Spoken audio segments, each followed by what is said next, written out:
Good evening, ladies and gentlemen. We are doing a combined meeting tonight. We have Somerset Academy Bethany, Somerset Career Academy, and Somerset College Prep Academy.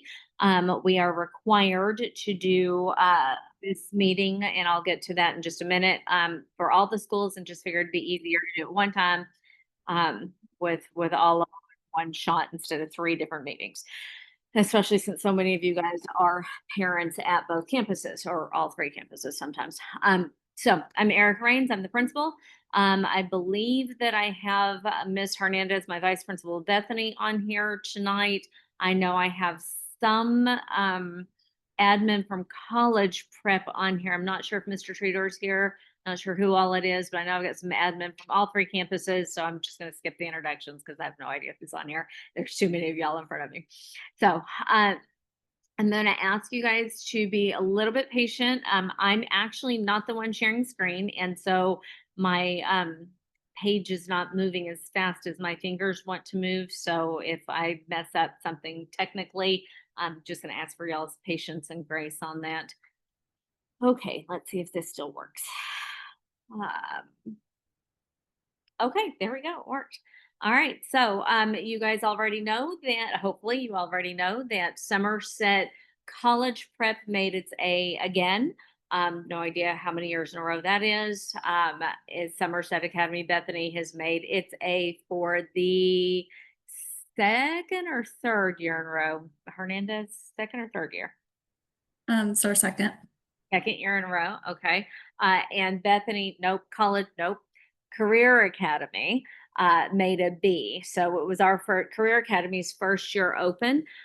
Typically, when you open a charter school, as is evidenced by both College, Prep Academy, and Bethany, first year charter schools are typically C's, occasionally lower than that, but typically C's in our case. So for us, a B, the first year getting a letter grade for Career Academy, that was an accomplishment for us.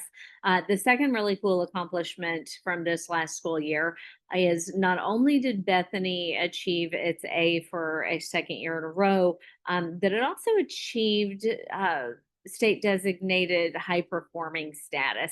College Prep has been state designated high performing and state designated school of excellence for years. But this was our first one for Bethany. So that was really cool. We shout out to our hardworking teachers for this one. Okay. Going to skip over that because everybody knows that one. There we go. Okay. So the reason we're having this meeting tonight, this parent university is specific in the content that has to be covered. When a school is a Title I school, and we'll talk about what that means in just a minute, but when a school is a Title I school, we are required to share specific information with our families. So this is how we're doing that tonight. And part of what we have to share is about budget and expenditures. So charter schools, while we are not funded at the same rate as traditional public schools, well, we are a traditional public school. We're not funded at the same rate. We are funded the same way, not same amount, but same process, which means that the feds give the states money, the states give the districts money, the districts give the schools money, right? For us, that whole system is called the FAFP, the Florida Education Finance Program.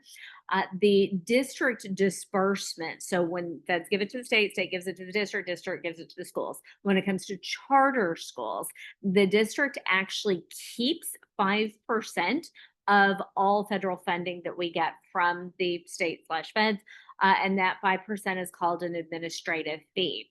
Now, the cool thing about Bethany becoming high performing is that once a charter school becomes high performing, the district's not allowed to keep 5%. They're only allowed to keep 2%.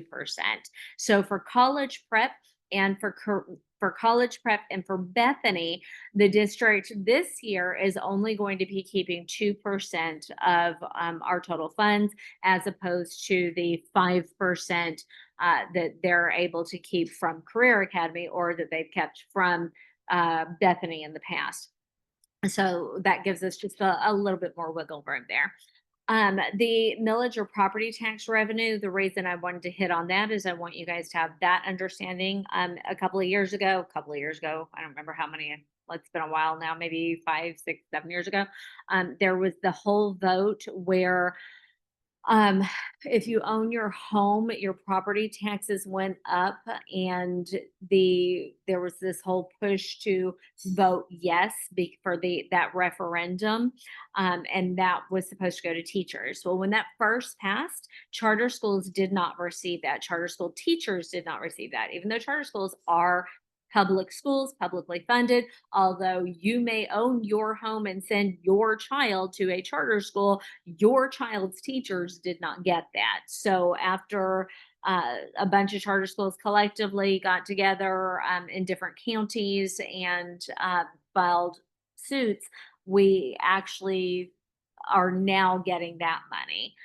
So your students' teachers receive what we call, it's not a straight referendum, it's a referendum match for us. So they get that money now that was that originally was not open to charter schools. So your teachers are getting that. The difference is in the district school, your teachers get it as part of every single paycheck. For us, they get it quarterly. Quarterly? I think it's quarterly. It may be 3 times a year. I'm not. They get it broken up into different pieces. Hernandez, unmute yourself and jump It's, in and correct it's me. 3 times a year. Thank you. And you can stay unmuted so that you can correct me when I say something wrong. So 3 times a year they get that money. So they get it in lump sums. And the reason that we do that differently for your teachers as opposed to doing it the way the district does it is because that comes up for a vote every 5 years. And so the next time that it's voted on, if the voters decide not to approve that, that money goes away. And if it's part of their every paycheck income, then they will feel that. Whereas if it is, 3 times a year in a lump sum, it feels more like a bonus or a stipend, and so it doesn't have as much of an impact uh, on their regular paychecks that way. All right, and then the next piece, and this is where why we're having this meeting, is Title I grants. It's so charter schools as well as traditional public schools use a lot of different types of grants. And since COVID, a lot of us have really functioned. A lot of what we've had, a lot of what we've been able to add to our programs, like the computers and a lot of the upgrades, were because of funds that were given to schools in Florida after the pandemic for a couple of years after that. Now, all that money is gone. The state has stopped allocating those funds. So we are back to our pre COVID funding. And one of those is Title I funds. Title I funds are at the beginning of the school year when we're sending out the blast saying, please fill out the free and reduced lunch application. That free and reduced lunch application, even if your student doesn't qualify, even if your household income is too high for your student to qualify for free or reduced lunch, we need to have as many applications filled out as possible, because those applications are what determines our Title I eligibility. And if you look down here, you can see college prep receives $138,170 in Title I funds. Bethany receives $124,830 in Title I funds, and Career Academy did not get a Title I award for this school year or for last school year. That school is still very small. We have less than 60, 65 students in that school. So if to be Title I, there's a specific percentage that you have to be that you have to have students who are free and reduced over a certain percentage. And that changes by district. So I think for ours, I think I'm not even going to guess. I don't even know what it is. But I know that Career Academy does not receive those funds. So having the Title I funds, being awarded those funds, there are certain things we have to do to be able to take advantage of those funds. And this meeting is one of those things that we have to do. It's one of those requirements. So bottom line is that charter schools function at about 80% of what traditional schools function at. Okay, one of the requirements of the Title I funding is that a portion of those funds, so those funds are restricted. So like we have to use a certain amount of those funds on different things. One of those things is communication with our families. Um, Oh, there it goes. Okay. So Miss Diaz has put together these flyers. I'm sure you guys have seen these before, with all the different methods of communication that we use. If you've got your phone with you and you want to scan those, the top left corner is our school's Facebook feed, websites. That actually, oh, I'm on the wrong. Oh, it went forward. Sorry, my bad. I thought it was still on Bethany. Do you have Facebook, the website, the text blast, and the YouTube page? So that page is Bethany. That page is College Prep. I'll let that sit for a second so you guys can take a look at that one. And that page is Career Academy. I want to talk on Bethany for 1 second because I know a lot of my Bethany parents in past years, you've had access for the Remind app, the texting app with your teachers. And this year you only have it with the school. And I wanted to explain the change in that method of communication. Your so in the past, when you've had both, a lot of our parents would either have just the school or just the teacher, and there was information going out from the school that parents were missing because the school put it out, and the teachers didn't always resend everything or didn't know they needed to resend everything. Um, and then there were also times where we had parents who were signed up for the school blast and not the teacher one. They were missing information on what was going on in the classroom. So we decided to streamline it. Career Academy and College Prep Academy are both streamlined. All parents need to access the whole school Remind app, or texting app, and then you can use email to email with your teachers directly. Okay. This is so we had a couple of weeks ago, we had a Miss Vivanco and Miss Smithsrod, and I think Miss Miller did a parent university for our parents who have students in our ESOL program and our English speakers of other languages program. And one of the things that we learned is that Remind app that I was just talking about, you can actually change the language on that. So although we send out the app and send out the information in English, this is on the screen now is the directions for changing it to other languages. I don't know how many different languages are there, but those are the instructions for that. So if you want to grab a picture of that screen real quick, if you don't have this information, if you aren't aware of that, if you didn't know that you could change that. So it was cool. Also, just so you know, I don't think it's a screen on here, or a slide rather. Our websites also in the top right corner, there's a little icon up there, and you can change the language on all of the school's websites as well. I don't think there's a way to do it on our Facebook page, but I know there's a way to do it on our website, and then obviously here, Remind. Okay, what is a parent teacher conference and who can request it and how to request it? So that is what we're going to go through in the next two slides. I think it's two.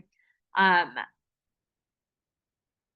there we go. For College Prep Academy and Career Academy, and yes, for College Prep and Career Academy, you email your guidance counselors directly. Their email addresses are on the screen, and those black and white squares are probably quick links to their. Oh, what happened? I didn't even touch it. Whoa, what's happening? Miss Diaz, I think you took back control of my screen. All right, hold on, guys. Technical. Ah,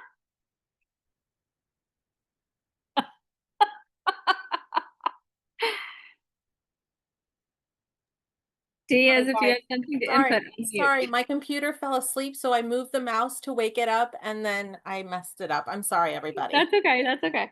Is The this QR codes on the College Prep and the Career Academy, if you scan those, it'll automatically prompt you to send the guidance counselors an email. So if you don't want to remember it, you can save that picture, print it out, and put it on your refrigerator, and that way you can just scan the QR code.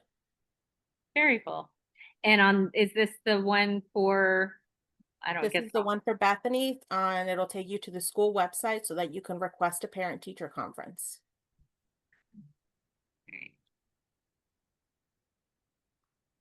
Okay, all right, perfect. And I still have control. Okay, excellent.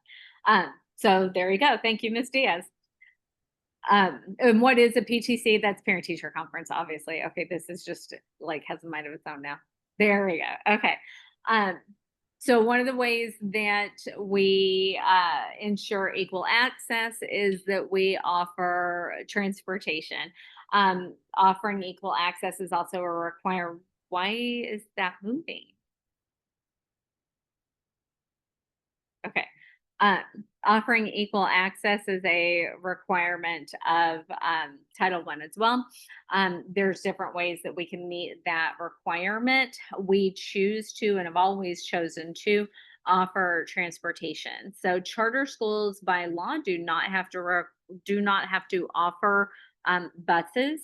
We do, and we actually do it at a deficit because the reimbursement from the state for offering transportation is not 100% of what the cost is. It's about 30% of what the cost is to run our buses.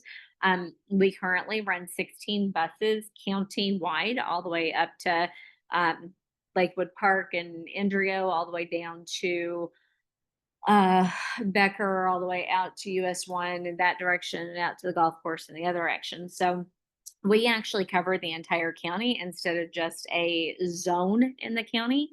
Uh, I know this first line says Somerset Academy Bethany. It should just say Somerset Academy because all three of the campuses actually offer that transportation.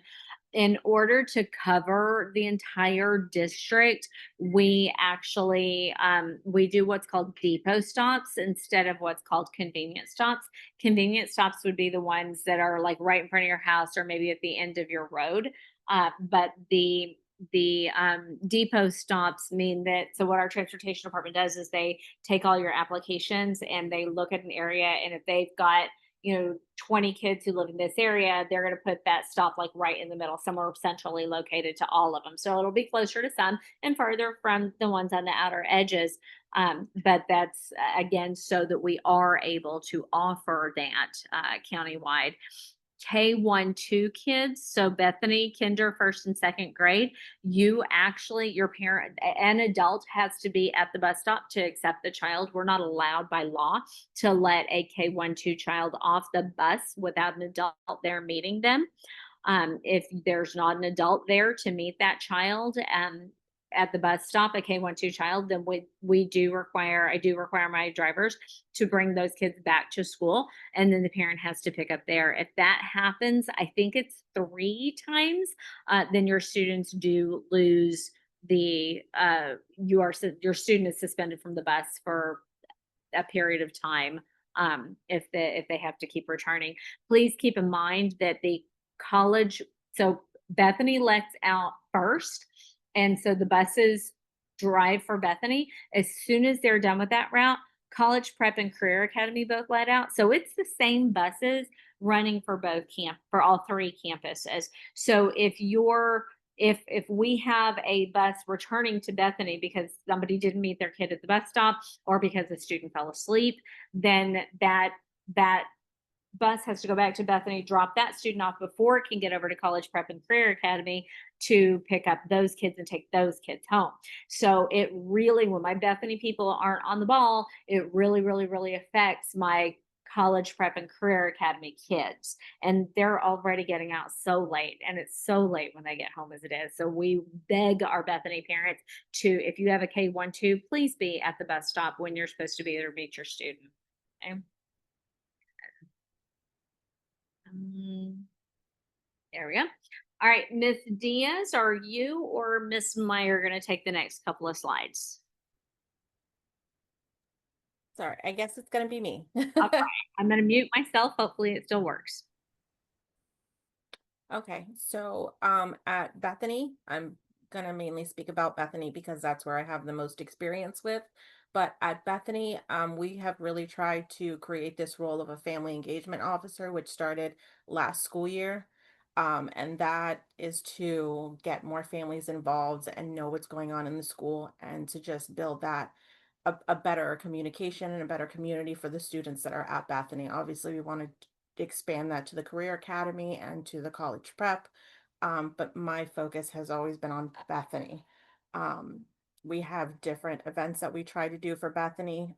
We have at least one family engagement activity where we have parents come, whether it's the beginning of the year at like the open house or our ice cream social, dances that we have at the school, or the book fair that we open up to the public, as well as every grade level has one field trip per month the entire school year. I think the only month that we don't do a field trip is in August, just because, we don't have the time for it. So the first field trip starts in September, and then they have one every single month.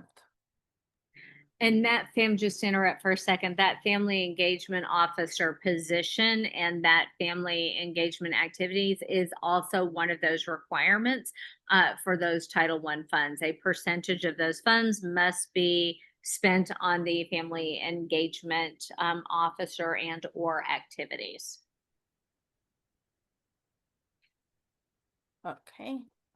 So for Bethany, we have a page completely dedicated to all the upcoming events that we have going on in the school year. So again, if you want to print this out, if you want to scan the QR code and then just bookmark it so you have it, whether on your phone or on your desktop, you can see every single event. It may not have the exact date, but it'll have like a tentative information, and we update it as we get the information for everything going on in the school year.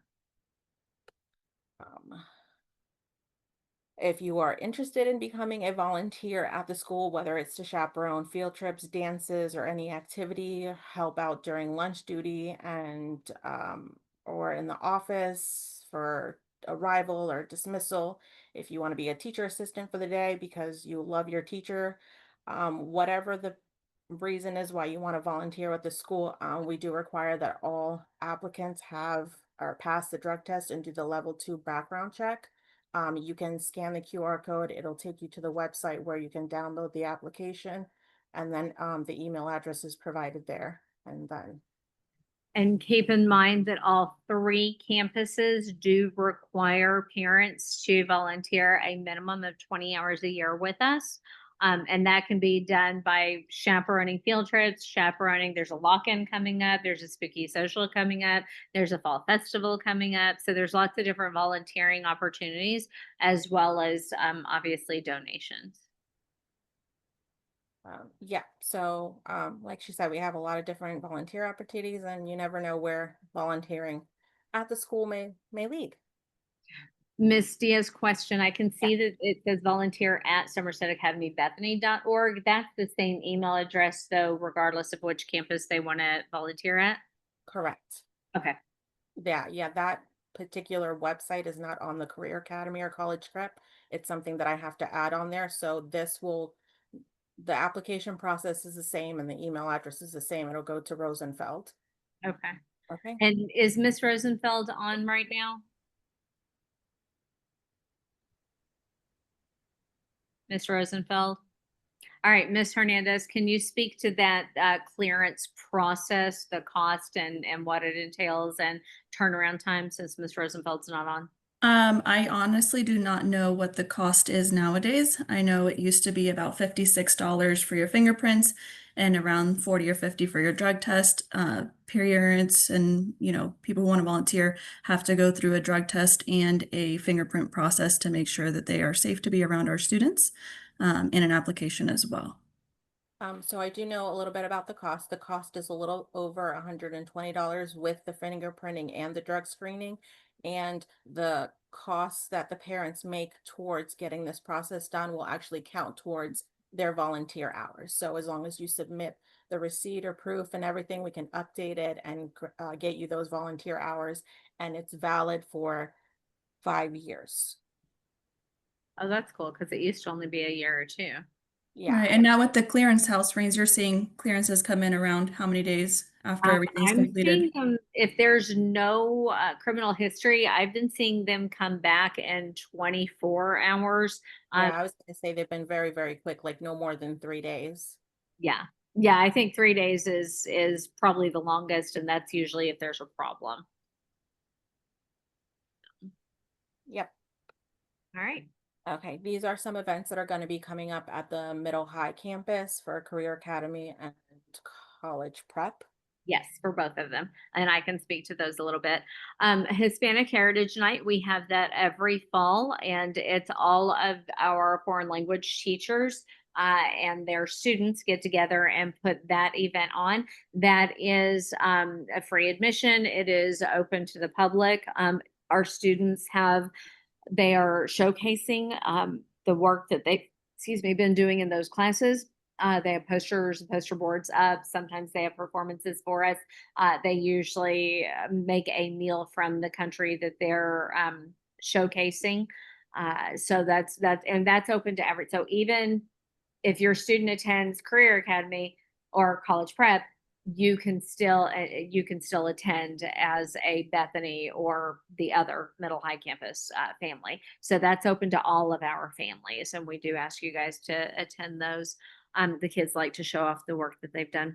The fall lock-in is it starts about a half an hour after the Hispanic Heritage event ends. It starts out only open to high school, then it ends up opening to middle school if we don't have enough high school tickets sold. So it's a middle high event this year, both College Prep and Career Academy. Definitely need volunteers for that. Volunteer hours are awarded for the first shift normally, for the second shift and third shift those hours are actually doubled. So if you're pulling a 4 hour shift, you're getting 8 hours just because of it's the middle of the night. I know that Stella has been very nervous about, she's helping me put this together, and she's been very nervous about our chaperones and not having enough or not having them show up. Parents, if you have signed up to chaperone this particular event, you have not gotten your clearance, please, please, please reach out to Miss Rosenfeld immediately so we can get your clearance back before Friday night. The blood drive, we usually have the blood drive, the SGA. I've been married a long time ago. I'm sorry?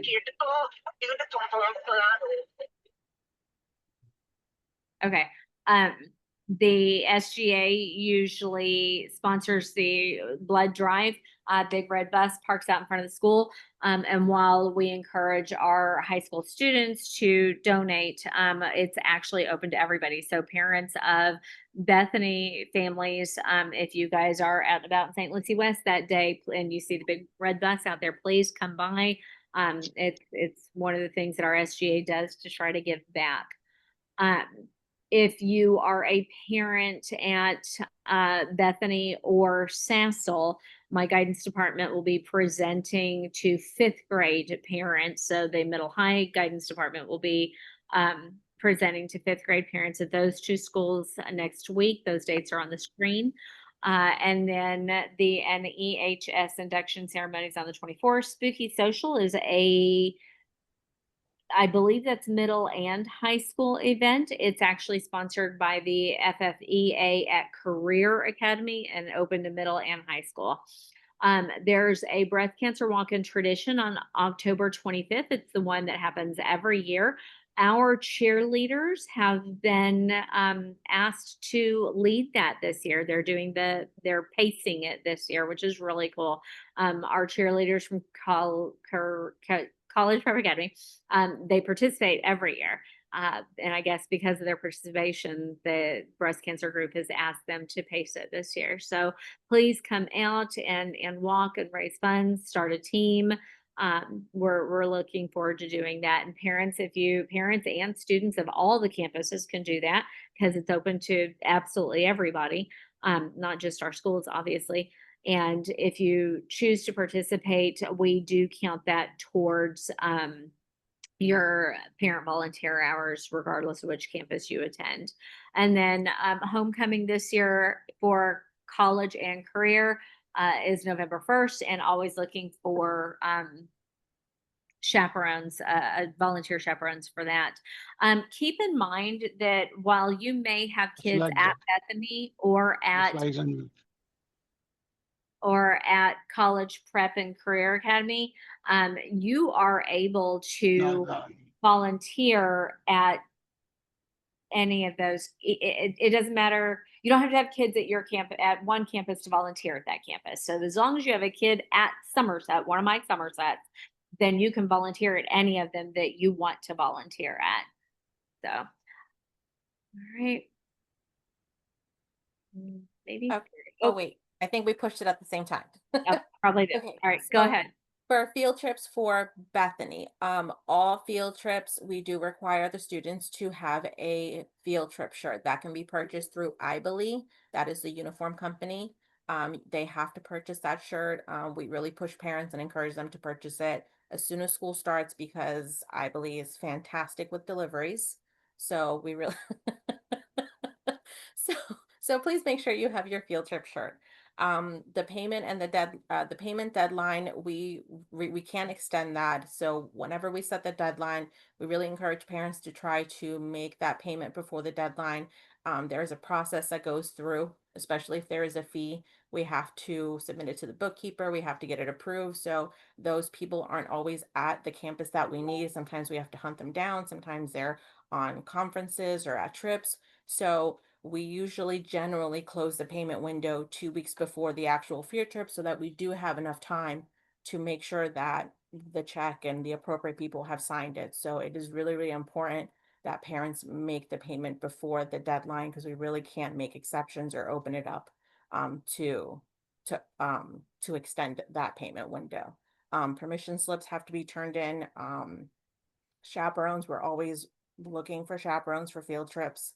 And the eligibility of the field trip is if a student is on behavioral probation, unfortunately, they are not able to participate in the field trips.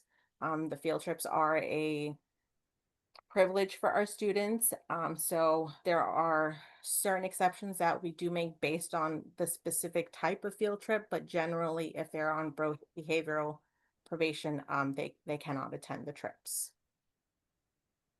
And then there's a QR code where you can see the school website that has all the upcoming field trips for the year. You can also download the permission slip from there and send it back if your student lost it or the dog ate it or what have you. And then we have a feedback form for all three campuses. So we have one for the Bethany campus. That just helps me and Miss Meyer, who's going to be taking over the family engagement role, try to make this better for everybody, for all our families, for all our students, and for the teachers. So if you want to give us some feedback, that would be great. I want to hear the good, the bad, the ugly, everything, because it will help me improve. If I don't know if something is wrong or something is lacking, I can't work towards making that better. And then I have another survey form for the college prep and the career academy. And this feedback piece is another requirement of us receiving those Title I funds. We are, besides wanting to have your feedback, we are required to provide a platform for that feedback. So I know that a lot of times you guys skip over the surveys, but this is really important because it does meet that requirement for us. So we do ask that you take the time to do that for us. Yeah, so this covers everything from trips to communication to things that you want the school to do that maybe we haven't thought of doing, or something that you really liked but have a suggestion on how to make it better. I want to hear about that. We as a school want to hear about those things. If you're a parent who, like myself, my daughter comes home with homework and I'm like, oh God, I have no idea how to do this math. If you are interested in maybe, for example, like a math workshop where we kind of just teach you parents how to do the math so that you can help your student. If that's something that you want to see, I want to hear about it so we can make it happen. And I think that's it for me. Okay, next slide. All right, so you went too far. Okay. Mr. Jackson is going to unmute himself now. So for those of you who don't know, Mr. Jackson is the dean at the Bethany campus. Ms. Sauerman and Mr. Horn are the deans at the College Prep and Career Academy campus. Mr. Jackson is going to go over the definitions of bullying. This is one of those informational things that we need to cover. Mr. Jackson, are you there? Yes, ma'am, I'm here. Perfect. Go ahead. Hello, good evening, everyone. I know this subject is near and dear to our hearts as parents, as educators. So I wanted to make sure that we had a clear understanding of what bullying looks like and also what the definition is. So when it comes to bullying, it is something that is repetitive, is something that is intentional, is something that is going to involve an imbalance of power, something that may causes someone hurt, whether it is physical, whether it's psychological, it's threats, is a force of coercion, causing the student to do something that they normally would not do, and or as the person doing the bullying, you are overtaking that person by power of force. As you see on this slide, one of the three P's of bullying, it is a power imbalance, it's purpose with the person with the intent to harm, again, whether it's psychological or whether it's physical. And then the pattern is very persistent. It's something that and it may not be done on a daily basis, but as we continue to look at, we may see that it's something that may be done every 2 days and maybe something that's done once a week. However, there is a pattern that we may be able to look at and catch. And we always want to have we want to know an understanding of why this is happening. I'm going to tell you right now, there is no one onset of things that's happening that may cause someone to display this type of behavior. Um, Friendship is essential to the soul, to our students at this age group, whether we're talking about K-5 or whether we're talking about middle high school. And sometimes when we don't have the ability to either show ourselves friendly, we don't have the ability to understand that we may not see ourselves in the same light as someone else, it may cause us to have triggers or cause us to feel a certain type of way. Having those insecurities, whether it may be social, whether it may be academic, whether it may be economical. These are all the things that our kids feel, and it may cause them to act out in a certain way. And with that being said, some of our students may be victim of bullying themselves. They may struggle socially, economically, emotionally neglected. They may be abused. We don't know. So that's why we, as teachers and educators, we are trying to get to know our students the best that we can, not just from a teacher-student relationship, but we actually want to build a relationship so that way our kids feel comfortable having those one-on-one conversations and really telling us how they feel. Miss Rain sent something out to us maybe 2 weeks ago, 3 weeks ago, and her words was, "If you see something, say something." And that's the same thing that we instill into our students. We want our students to feel empowered to be able to come to us as the adults and the leaders of the school and say, "Hey, something doesn't look right.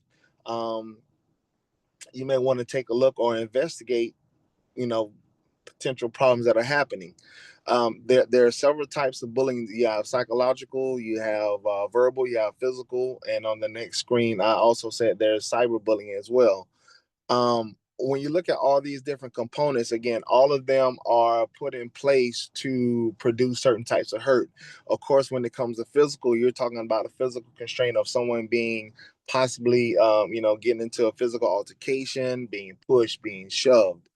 When it comes to the emotional side of it, you're having you're having the conversation to them, you're body shaming them, you're saying things that are attacking them emotionally, especially if you know that they're not feeling a certain way about themselves.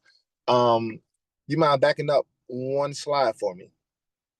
So when it comes to the cyberbullying, again, we see this a little bit on our campus at Bethany, but I'm pretty sure this is something that you may see more of on the middle high campus. Um, Parents, please form the relationship with the kids and have that ability to hold them to a higher standard, and hopefully they're having these conversations with you, because all of these different social media platforms and outlets, it is a way for them to have conversations that we may not even be aware of, especially when it comes to Snapchat, because with Snapchat, those messages that are being sent, they can disappear without being able to be retrieved unless the message is saved. So they're able to have conversations with people, and we may not even be able to track it. There are two other ones on here that I did not put, and that is Discord and Reddit. Those are other two social media outlets that kids can use or that kids are using. So I just wanted you all to be aware of all the different platforms that are out there that are available that our kids are actually using, so that way you can be educated to it as well. Next slide, please. Okay, what are the warning signs? As we're looking at our kids and they come to us on a daily basis, if a kid who is normally happy, outgoing, is always telling jokes, always want to be involved, always want to be around people, when they kind of start pulling away and having those levels of depression and anxiety, feeling sad, feeling lonely, there's a change in sleeping, eating patterns, those are the things that we kind of, take a look at, like, something really isn't right. And we have those conversations with our parents, say, hey, can you give us some insight on what's taking place? This is what I've noticed over the last week or last couple of days, and I just wanted to make sure that you were aware of it. But our eyes are open to take a look at our students, so we are very aware. Again, we'll build in that relationship with them so we can tell when something is not right. And so we want to make sure that we're going to be there with you, partnership with all of our parents, to let you know, hey, this is what's happening as well. Next slide, please. All right, how do we address it? Our school as a whole, whether it's Bethany, whether it is college prep, or whether it is vocational, we are a zero policy school as it relates to bullying. Laying hands on people, having those conversations that are inappropriate, we're zero policy. So we are our ears to the ground. We're listening to conversations. We're listening to students, and we are constantly reminding our students, is that the right thing to say? Is it, if we could we have said that better? About a week or 2 weeks ago, I had a conversation with a lot of our fifth graders and some of our fourth graders, just talking about what it means to be diverse, because we're all coming from different backgrounds. So this world is better, our communities are better, our schools are better when we can understand that our differences is our strength. And it's actually that's one of the bulletin boards that is up at Bethany. It clearly says that our diversity is our strength. So once those things that we can learn and understand how to have those conversations, knowing that certain things or certain words that are used could be triggering to someone else, it gives us the ability to be able to choose our words more carefully, and to be able to have better conversations. But with that being said, again, we want to make sure that our students are empowered to be able to see something, say something, have those conversations, be able to divert anything that is happening. And while they're in the process of diverting those things, they're actually coming to an adult to tell the adult exactly what's happening, so that way we can step in. And while we're in the process of looking at or investigating what's taking place, if need be, we have the ability to go and take a look at our cameras and kind of go back and see exactly what's happening um, around the school. So, we're checking in with parents, we're checking in with our teachers, we're checking in with the special teachers as well. Anyone that has an eye on our kids, anyone that is involved in a relationship, we're looking at it, we're looking at their friends, we're having conversations with everyone in class. If anyone sees something, we're going to bring them in and have those questions to see, can they provide information? Because at the end of the day, all of our kids need to feel safe. All of our kids need to receive the same education that each one has the ability to get. And we don't want any of our kids to come to school feeling that this is not the place where they want to be at, because the type of behavior is being set before them. And if I'm not mistaken, I think that may be the end of mine. So I thank you all very much.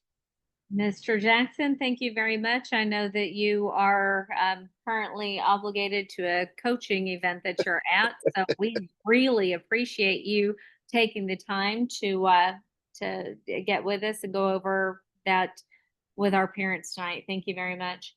Thank you. Ms. Hernandez, it is your turn.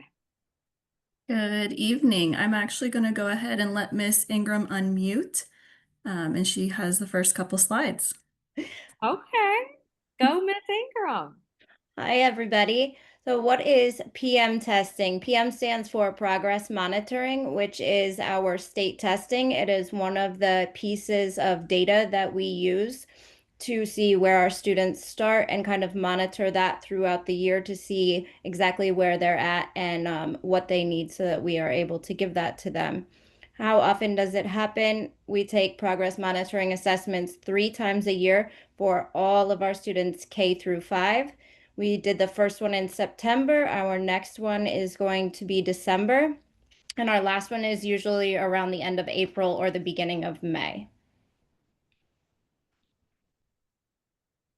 Okay, and what to look for. So this report does go right into your child's Skyward after testing is completed. And I actually had the opportunity to look at this in Skyward as a parent, so I'm a little bit familiar with. They have links where you can actually, it'll show you the colors. And if you see in the green, it says, it shows the growth for your student. Are they low, are they typical, or are they high, along with their scale score. And you can see from the line, okay, it shows kind of where they should be and where they need to be, where they are. So your dotted line on this one real quick, Diaz, before you switch it, your dotted line on this report for K to 2 will show you the benchmark for that grade level. So your student should be either following that dotted line or exceeding it. If you are receiving this report and your student is below the dotted line, then that is when you should be concerned that they might not be progressing academically the way they should be. Right, for the 3rd through 5th grade report, we have the levels 1 through 5, with level 1 being the lowest. That's 2 levels below grade level. A level 2 is still below grade level. The level 3 is on grade level. Level 4 is above. And then level 5 is the highest that they can receive. And it gives you a scale score, which you can compare. I'm not sure it's on this one, but I know on some of the reports, you can compare it to state, county, and to our school to see where they are.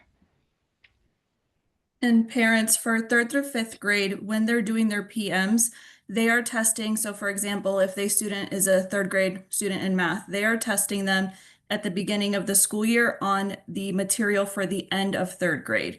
So sometimes parents get really nervous when they're seeing that their students may be a level 1 or 2 on that first PM. And we just try to reassure you guys and say, listen, it's because they're testing them on material for the end of that grade level on that material and that content.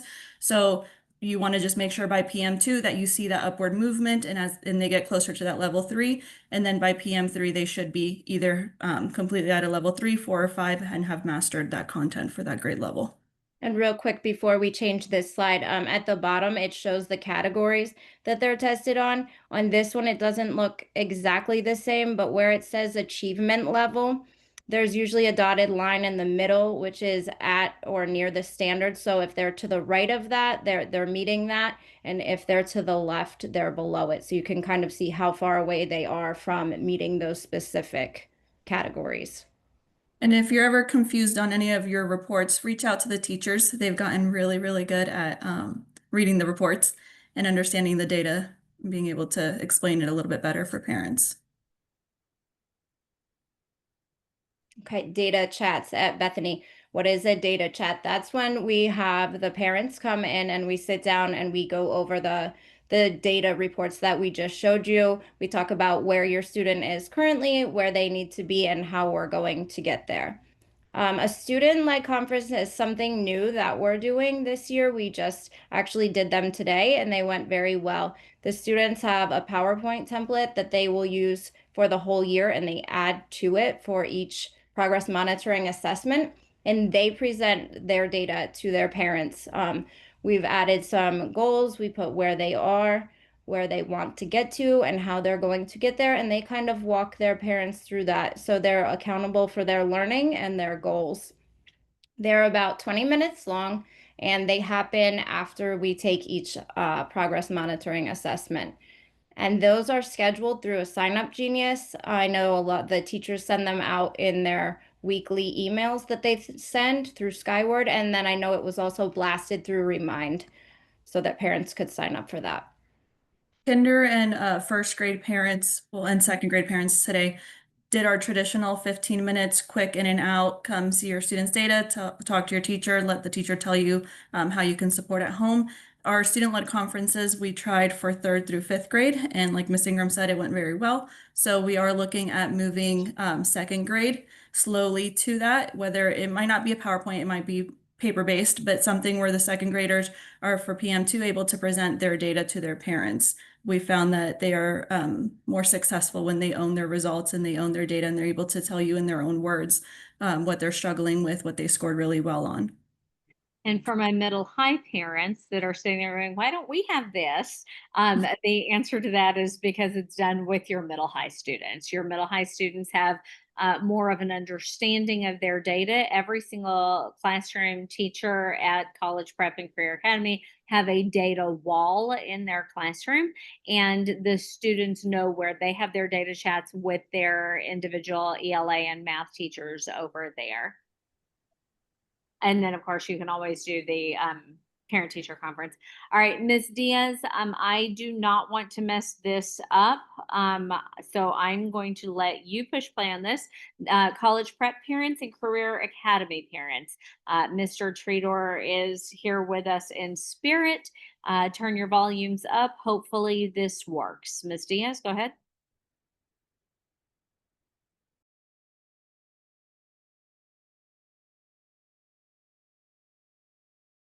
Maybe with volume. Oh, Ms. Diaz, you're muted. I don't think it'll work if you're muted. I think you have to unmute. CPA.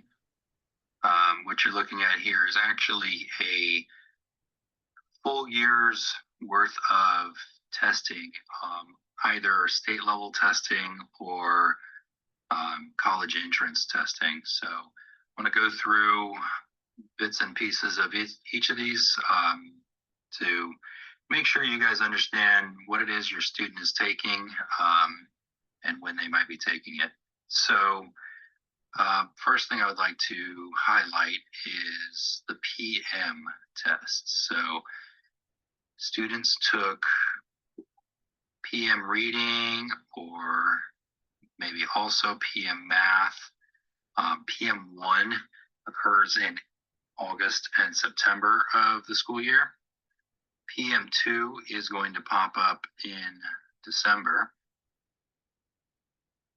And PM3 is going to be in May.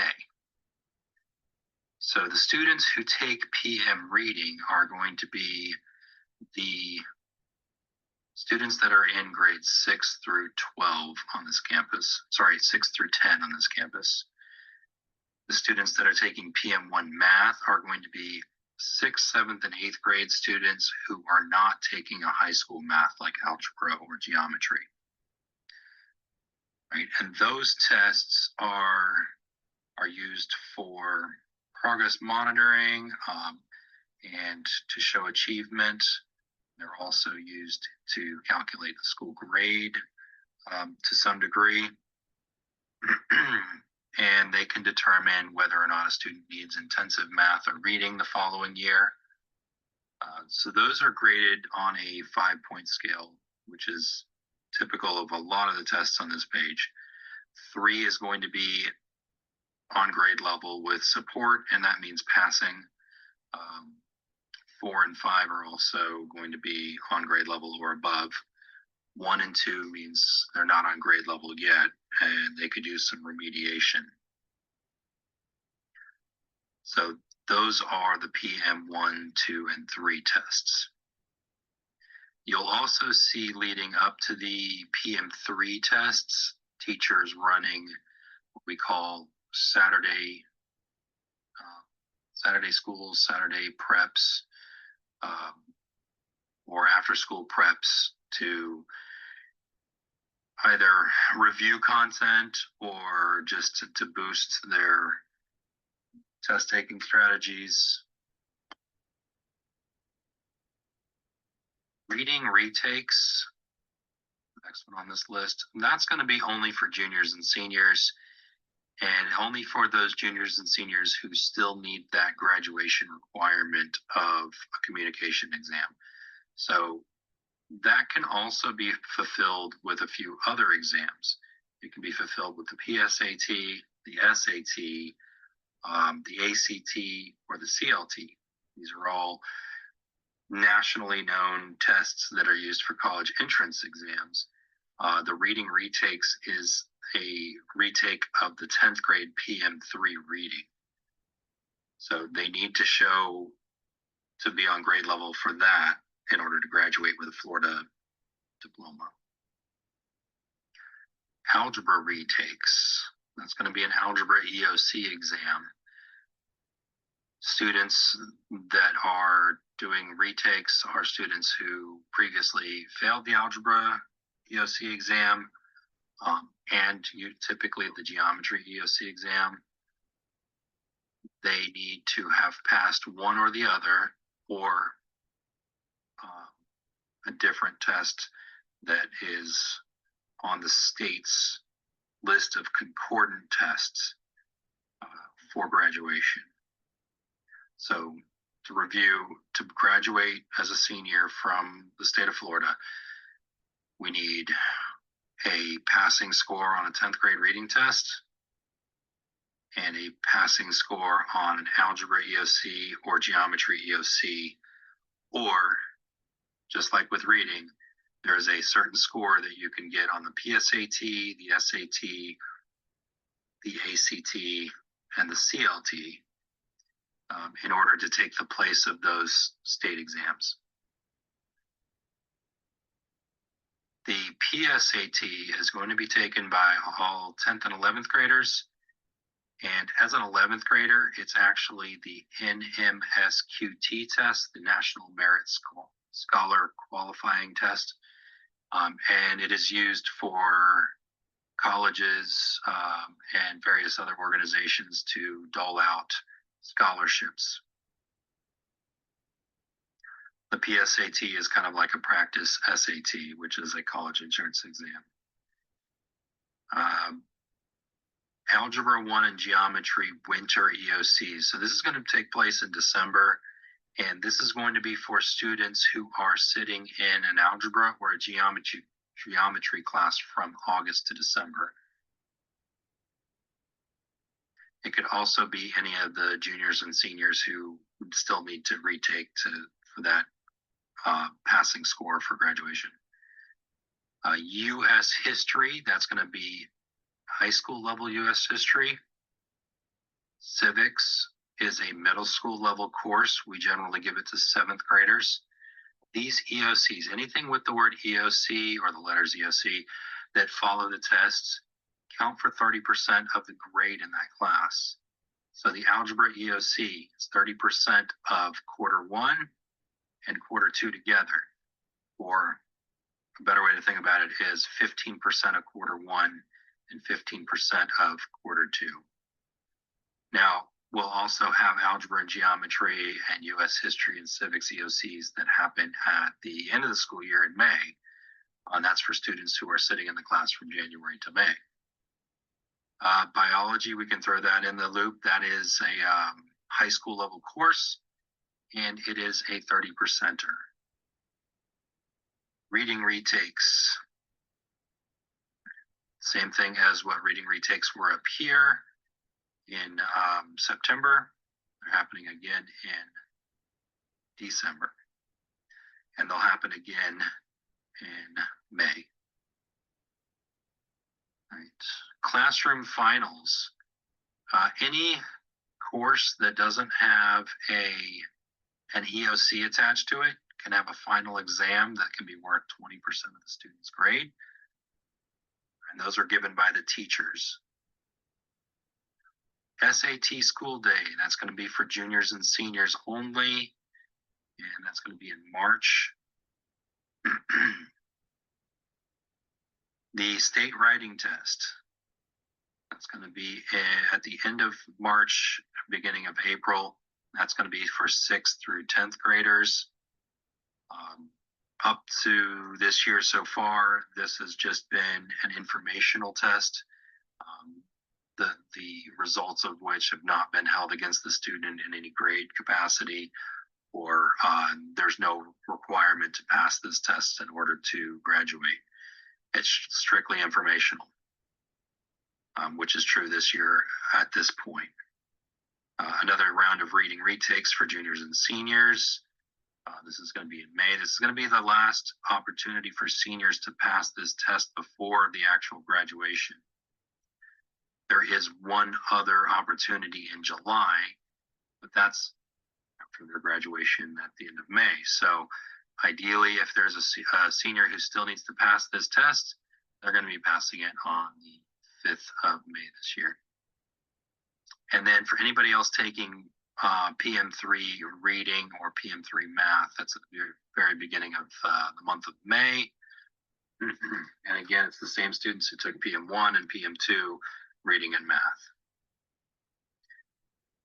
All of our EOCs, algebra, geometry, biology, US history, civics, those all are occurring in the month of May as well, and that's for students sitting in the course from January until May.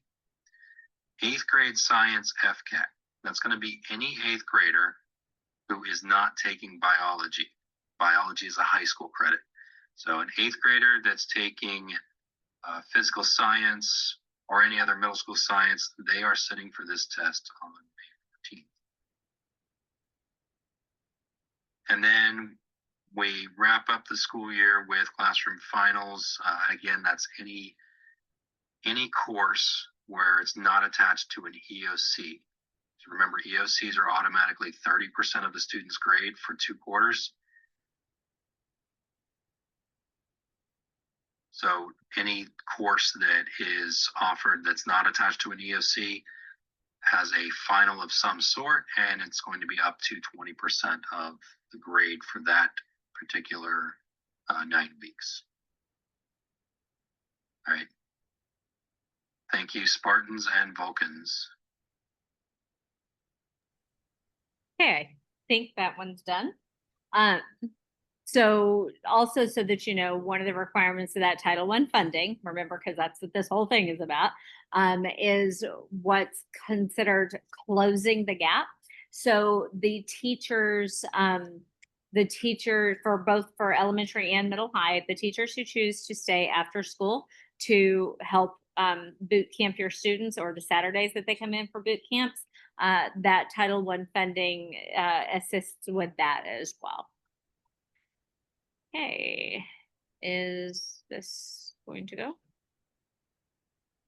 Nope, not going. There we go. Okay.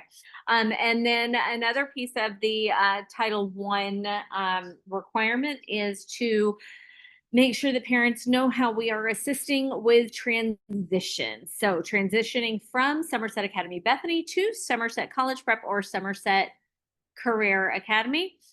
We do our shadow day. You guys have been hearing a lot about that this last week or two.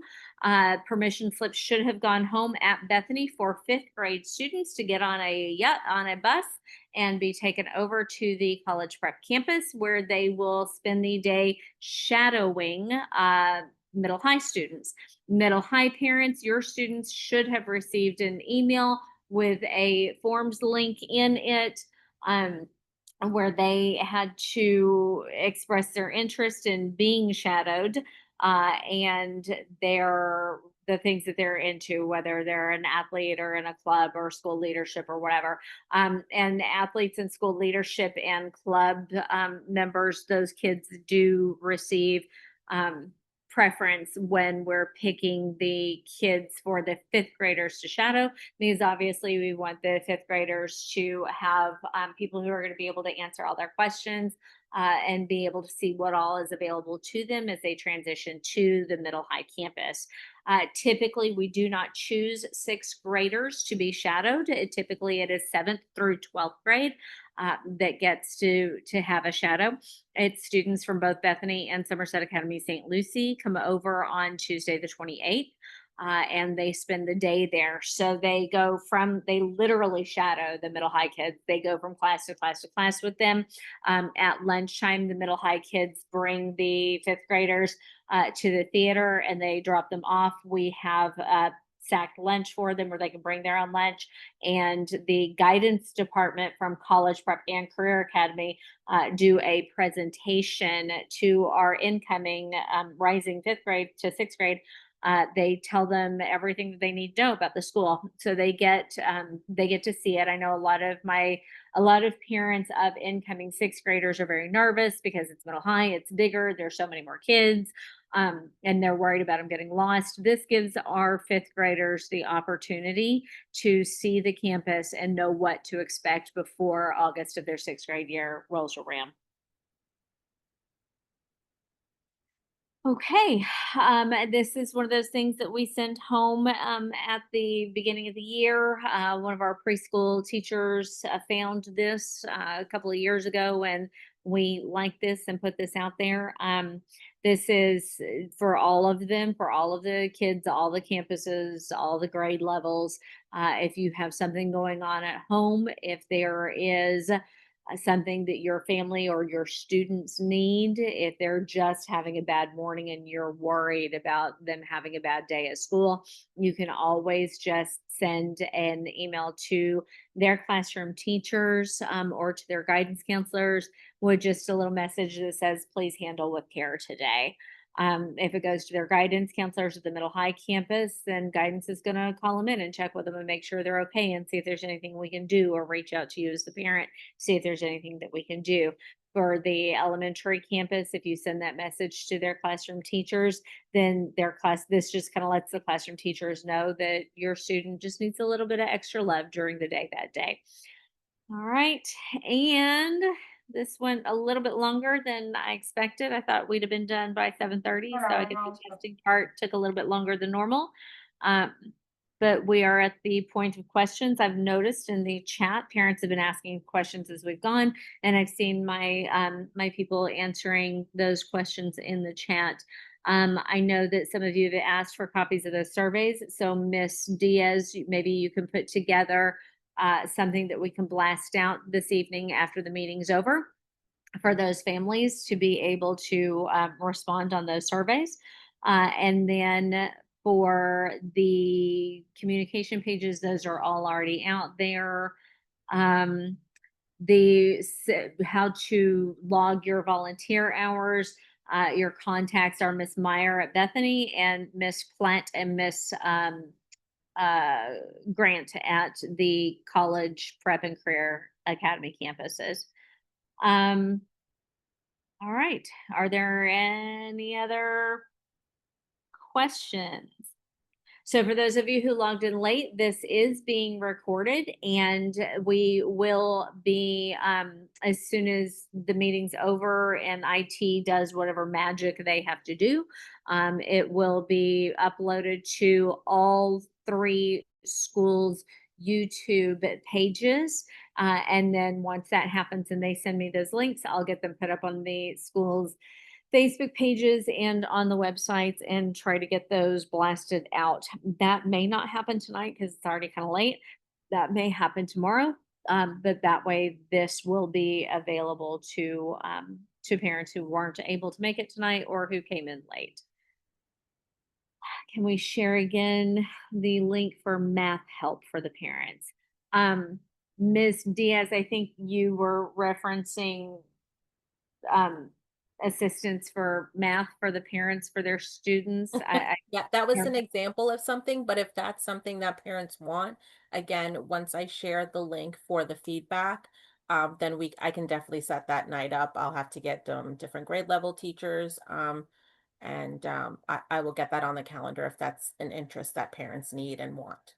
You know, if that's something that parents need or want, the college prep campus has NHS and SNHS. And Stella, I see that you're on. I don't know if you're in a position to unmute yourself, but I know that at one point in time we had the ability for, I know we had high school students who were SNHS or NHS that were doing like virtual tutoring on Zoom at some. Yes.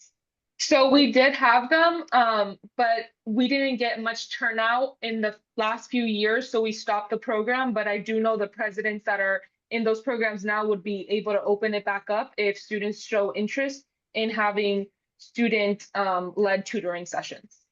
Is that something that maybe the high school kids could do for the elementary students, especially the elementary kids that are doing the math that maybe some of the parents are struggling with?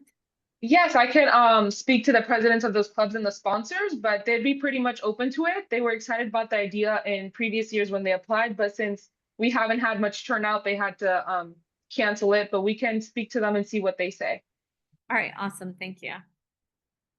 All right. Were there any other questions that we can address this evening?